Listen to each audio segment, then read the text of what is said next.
Olá pessoal, tudo bem? Vamos falar um pouquinho agora sobre as técnicas radiográficas intrabucais.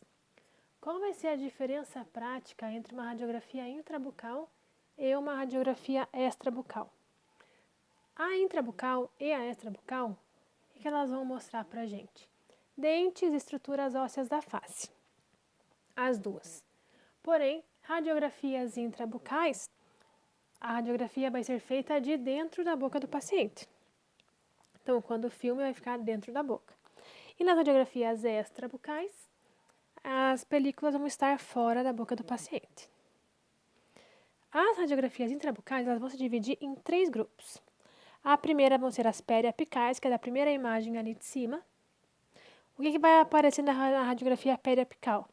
Coroa e raiz do dente com as estruturas adjacentes, as estruturas que estão ali em volta do dente. A interproximal ou a bite-wing, eu vou ter coroa de superior e coroa de inferior na mesma radiografia.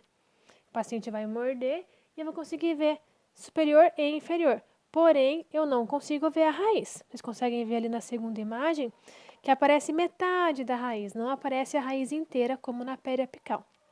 E as oclusais, que é essa terceira imagem ali de baixo, que eu vou pegar todo o palato do paciente ou toda a parte inferior ali do paciente. Ele pega toda a arcada e o osso ali em volta. Qual vai ser outra diferença? O tamanho dos filmes. Os periapicais têm um tamanho padrão que vocês já conhecem. Nos interproximais, ela vai ser um pouquinho mais comprida para poder pegar pré-molar e molar. Mas a gente consegue fazer a bite-wing com a radiografia periapical. E a oclusal, que é uma radiografia maior, justamente porque o paciente tem que morder e contornar todo o arco do paciente, a película. Tem aqui uma diferença para vocês. Essa primeira radiografia é a infantil, tá? Para vocês terem uma noção da diferença de tamanho. A bite-wing vai ser só um pouquinho mais comprida que a periapical normal. E a outra aqui vai ser a oclusal para o paciente morder. Quais são, então, as principais indicações das radiografias? Radiografias intrabucais. No consultório, a gente vai usar para praticamente tudo. Não vai ter um procedimento ali que a gente vá fazer sem realizar uma radiografia. Por exemplo, inflamação apical. Conseguem ver nessa primeira radiografia uma lesão bem no final ali do ápice do molar, uma região mais escura? Essa inflamação apical a gente só vê na radiografia. Às vezes está assim e por fora não está inchado, não está com fístula e às vezes o paciente também não tem dor. A polpa necrosou, ele não sente dor, mas tem essa inflamação apical ali. Avaliação periodontal. Nessa segunda radiografia, reparem o tamanho da perda óssea que esse paciente tem. Os pré-molares ali, o primeiro pré está praticamente solto, está preso em tecido mole. Tá? O primeiro, o segundo e os molares também. Então, ele tem uma perda óssea bem grande. Clinicamente, a gente consegue fazer uma avaliação periodontal. Se esse paciente chega na cadeira no consultório, já dá para ver. Exposição radicular, pode ter tártaro, esses dentes possivelmente estão com bastante mobilidade, mas mesmo assim, precisa fazer a radiografia para medir o grau de doença periodontal que esse paciente tem. Se existe alguma chance de tentar manter algum dente ou não, se vai precisar extrair tudo. Avaliação pós-trauma de dente e osso alveolar. Nessa imagem ali que vocês estão vendo dos incisivos centrais, conseguem ver a linha de fratura nos incisivos? No 11 mais para cima, no 21 um pouquinho mais para baixo. Então, o paciente de repente sofre um trauma jogando futebol, é atropelado, ou até bobeira de casa mesmo, caiu, bateu, pode quebrar dente. Qual que é a diferença principal entre um trauma de criança e um trauma de adulto? O adulto, como o osso já está mais compacto, se ele sofre um trauma, o dente fratura. A mandíbula pode fraturar também. Na criança, se ele tem um trauma na boquinha, como o dente dele, o osso dele é mais poroso, quando ele bate, ele tem mais tendência a avulsionar, então o dente sai inteiro, do que ao dente quebrar. Tá? Então, o adulto tem mais chance de fraturar, a criança tem mais chance de avulsionar esse dente. Outra indicação, presença e posicionamento de dentes não irrompidos. Nessa radiografia, a gente vai ter os incisivos superiores decíduos. Então, vou ter o 51, o 52, um pedacinho do 53, aí o 61, 62, mais um pedacinho do 63. E aquela mancha maior ali em cima da raiz dos dentes é o 11 e o 21 do paciente.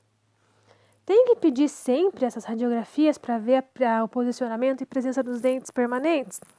Não, mas se eu sei que os incisivos inferiores, por exemplo, eles vão começar a querer cair com 5, 6 anos. Chega uma criança com 8 anos no consultório, que está com os dentinhos, os incisivos inferiores de leite ainda, a gente vai investigar. Eu gosto de sempre pedir pelo menos uma panorâmica para a criança, quando é a primeira consulta, para a gente ter uma noção. Porque pode ser uma criança que nunca foi no consultório. E quando a gente começa a ver as panorâmicas, começa já a perceber com 9 aninhos que tem agenesia, começa a perceber com 6, 7 anos que tem falta de espaço. Então, você às vezes começa a acompanhar a criança através da radiografia, mesmo que esse dente vá nascer daqui 3 ou 4 anos só.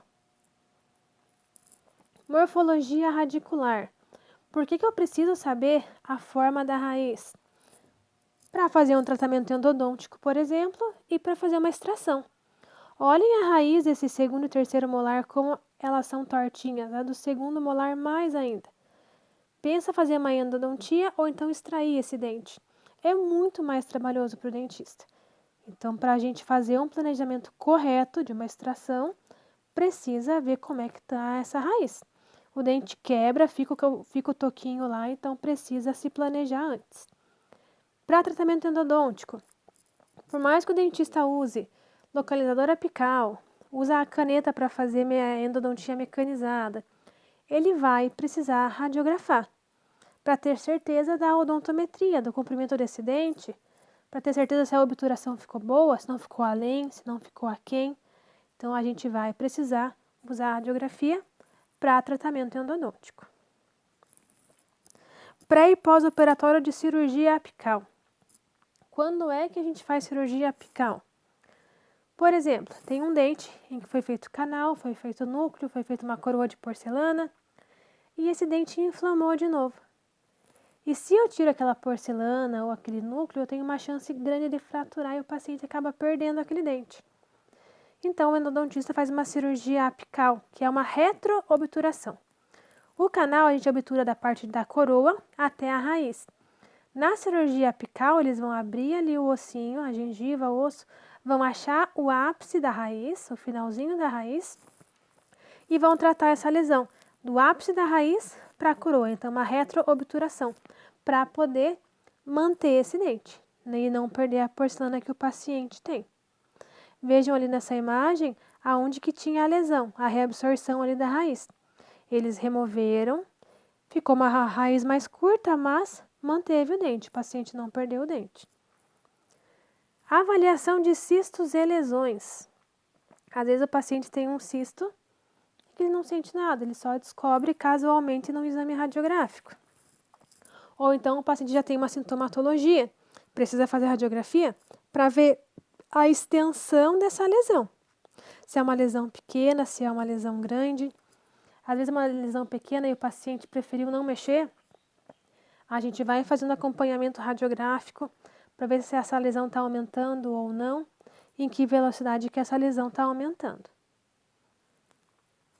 Diagnóstico de cárie, que é o mais comum. Conseguem ver ali a cáriezinha? Na distal do 6 e na mesial ali do 7. A periapical é boa para diagnóstico de cárie e a bite wing, que é a interproximal, também. E por que a gente usa a periapical para avaliação e planejamento ortodôntico? Para ver se não tem nenhum dos problemas anteriores. Então, vou ver, eu tenho alguma inflamação apical, tenho algum trauma, eu tenho perda óssea, tenho algum tratamento de canal que vai precisar retratar, tenho alguma cárie, alguma lesão, para partir daí, junto com panorâmica, junto com radiografia de perfil, poder fazer o planejamento ortodôntico. Então, não é que eu vou usar só a radiografia periapical para fazer o planejamento ortodôntico, ele vai me ajudar.